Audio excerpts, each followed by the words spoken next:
Eto mga boss, eto yung Starex na 2018 dinala sa atin, low power. Ayan. Tapos mayroon tayong Toyota Innova na 2KD, fuel large slick. Tapos kung mapapansin naman natin dito sa kabila, Suzuki naman, DE64. Problema nun, mausok. So papakita ko sa inyo mamaya kung ano naging problem ng Suzuki. Dito muna tayo sa Starex. Dinala sa atin, low power ito. Napa-EGR at turbo cleaning na raw niya. Pero ganun pa rin, low power pa rin. Ito mga boss, papakita ko na lang sa inyo yung naging problema kasi hindi tayo nakapag-vlog dito sa pag-troubleshoot kasi tatlo yung nagkasabay-sabay. Good morning sa inyo mga bossing. So meron tayong konting i-share dito sa problema sa ating Hyundai Starex na 2018 Euro 6. Yan naging problema nito. Napa-EGR cleaning niya na, napa-turbo cleaning. So low power, tsaka mausok, black smoke. Nung dinala nga sa atin ni Sir, talagang low power nga nung tinesting natin. So meron siyang check engine, yung turbo actuator. Nakita nga natin hindi gumagana yung turbo actuator, no? So ngayon pinalitan natin, so gumana na siya pero low power pa rin. So anong nangyayari, yung turbo hose natin, di ba, pagka gumagana yung actuator, talagang lumulogo. Papakita ko sa inyo mga boss. Ito kasi, napagana na natin yung turbo actuator nito. So hindi lang tayo nakapag-vlog, no? Ito. Kaya nung natapos, saka ko na i-vlog kasi talagang may tinutrouble din tayo yung etong Innova naman na red na P0093, yung fuel large slick. Talagang masakit din sa ulo. Halos na ikot na natin yan. So ito, natapos natin. Ang naging problema mga boss, hindi gumagana yung turbo actuator. Nung pinalitan natin yung turbo actuator, lumulobo na to, pero hindi siya yung talagang halos di mo mapiga. So meron siyang meron siyang boost na dito nung napalitan natin ng actuator. Pero kulang. Ngayon kaya nung nagpalit na tayo, tinesting natin. Medyo pa rin, malata, kumbaga malata pa rin yung power niya, no? Parang malamya pa rin. Kaya ito tinrouble namin, wala na yung fault ng turbo actuator. Napalitan na natin ng actuator, naging okay na siya, wala na yung code. Kaso ang problema mga boss, pa rin, low power pa rin, hindi pa rin siya ganun ka responsive yung niya, yung hatak niya or yung arangkada. I-share ko lang sa inyo to para sa mga baguhan, no? Yung mga magagaling siguro na niya na to, na experience niya na tong mga ganito, mga 2018 na Starex. So ang ginawa ko mga boss, naglinis tayo ng catalytic.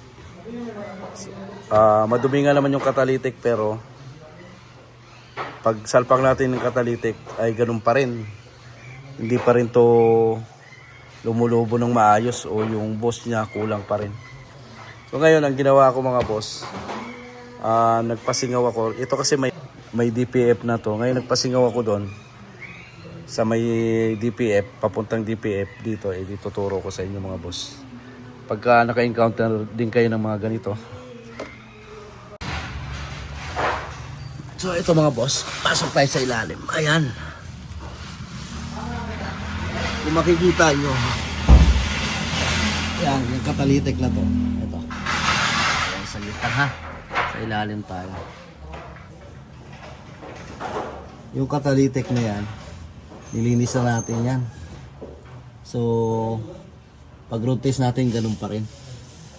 Pero walang error sa to mga boss, sa DPF niya. Ito yung pinaka DPF niya mga boss.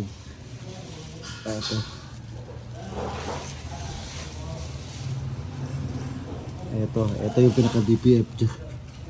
Yung pinaka DPF filter niya. Yan, ito yung pinaka DPF filter niya. Ito. So ang ginawa ko, nagpasingaw tayo rito. Yan. Niluwagan natin yung 2 bolt na to. Ito yung papunta na sa DPF eh. Pinaawangan natin yan ng hangin. Tapos ayun, accelerate natin. Ayun, gumanda yung niya, yung boost niya. So nag-trouble na tayo ng mga hose papunta sa intercooler. Akala ko may singaw din, o pati yung intercooler nag-leak test din tayo, walang problema. So dito natin na kuha yung problema, mga boss. Barado tong kanyang DPF. Ayan, baka mangyari din sa inyo, mga bossing, no? Na halos naglinis na kayo ng turbo, EGR, low power pa rin, hindi gumagana ng maayos yung boost ng turbo. So ganun ang nangyari dito. Napalitan na natin ang actuator, napagana na natin, kaso kulang pa rin yung boost ng kanyang turbo. Dito natin nakuha yung problema. Ito, barado to. Yan yung DPF nya. Ito nga pala yung pagkalas natin ng DPF. Ayan, mga boss, minamano-mano natin linisin pero hindi natin kinaya, kaya tinawag natin kay customer. Yon, may alam daw siyang pinagpapalinisan nito. So machine talagang maglilinis daw talaga nito, kaya kinalas na natin to. Ayan, ginawa ko, nilinis ko, mga bossing. Ang ganda na ng hatak. Sobrang ganda na rin yung boost ng kanyang turbo. Kaya ngayon papakita ko sa inyo, papaanda rin natin. Ngayon, pag nangyari sa inyo ng mga ganun, mga boss, no, subukan nyo magpasingaw muna dito. Ayan, sa exhaust nya papuntang DPF. Kung nalinis nyo na yung turbo, EGR, catalytic, at low power pa rin. So dito naging problema. Yung sa barado to yung ating DPF filter, kaya hindi nakakapagbigay rin yung turbo natin ng mga magandang boost sa kanyang makina. Ayan, so ano na natin, start na natin.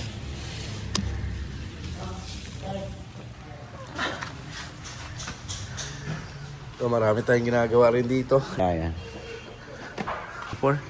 Eto, ayan, Innova, tino-troubleshoot pa natin. So papaanda rin natin yung Starix, mga boss. Natin to para makita. Medyo mapahirapan din tayo sa trouble nito, mga bossing. Ayan. Dati nakailaw yung check engine nya. Yung turbo actuator naging problema, so na-solve na natin. Yun nga, kagaya ng kwento ko kanina, ay low power pa rin. Ngayon, goods na to.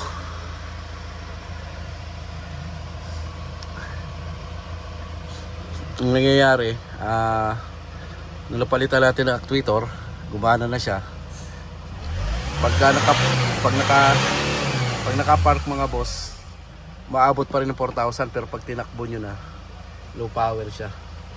So parang malata siya itakbo. Ito mga ganitong Starix, ano po to, magandang, talagang bibigyan ka ng magandang hatak nito pagka walang problema. Kunting apak mo lang sa accelerator, talagang yung response niya napakabilis. Yan, ngayon okay na siya. Baka maka-encounter din kayo nito. I-share lang natin. Yung gaya ko, sakit ang ulo ko rito, mga bossing. Papared natin. Ito, nung napalitan natin ang actuator, may boost siya, pero parang yung hangin saglit lang. May boost siya, saglitan lang. Parang ano siya, lulobo lang siya saglit, tapos wala na. Nung nalinis natin yung DPF niya, ayun, talagang bumalik na siya dati. Tapos ni-road test ko na yan, mga boss. Sobrang ganda na ng hatak. Mamaya pagdating ng may-ari, papa-road test din natin. So ano masasabi niya? I-rev mo nga eh. I-revolution mo nga. Ito. Okay. Okay. Okay. Ayos na. Yung boss na yung dati, mga boss, nung hindi pa natin na linis yung DPA filter, may ano siya, may buhos siya pero hindi nagtatagal yung hangin. Saglit lang, ano kagad yung hose. Nung nalinis natin, ang ganda na ng buhos niya, talagang halos lumulobo talaga ng gusto ito. Ayan, share ko lang, baka mangyari din sa inyo mga bossing, mga ganitong Starix na 2018. Sa to, papa-road test na lang natin sa may-ari mamaya.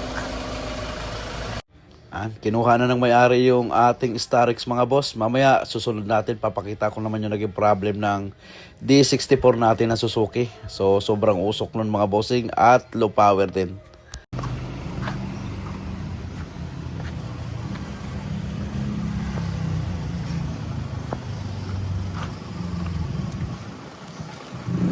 Okay.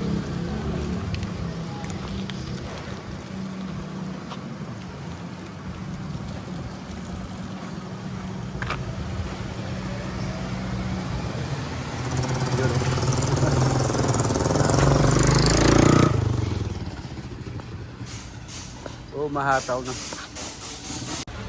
Usok ko. Ano mo nga, i-rep mo nga kabili.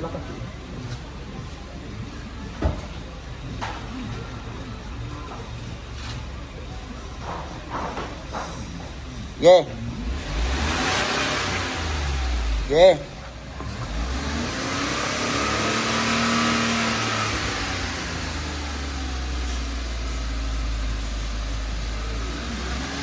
Amoy langis.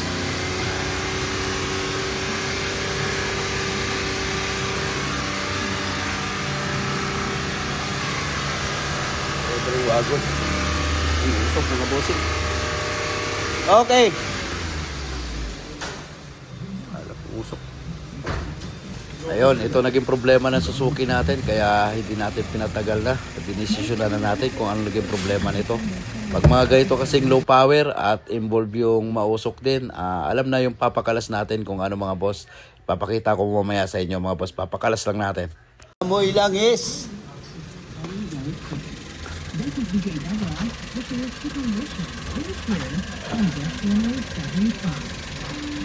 Titingnan natin Kabinjay kung kuan.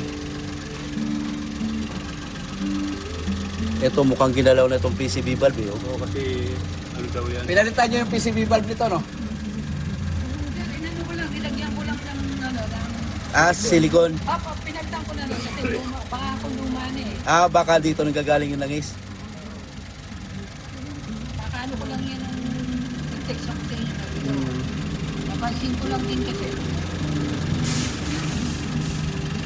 Dahil mausok nga, ang ginawa ng may-ari ay PCB valve muna yung pinaghinalaan niya na ayusin. Nung naayos naman ay ganun pa rin, mausok at amoy langis pa rin daw. Kaya yon dinala na sa atin yung kanyang Suzuki D64. So andito na mga boss, nakalas na natin yung kanyang turbo. Ito.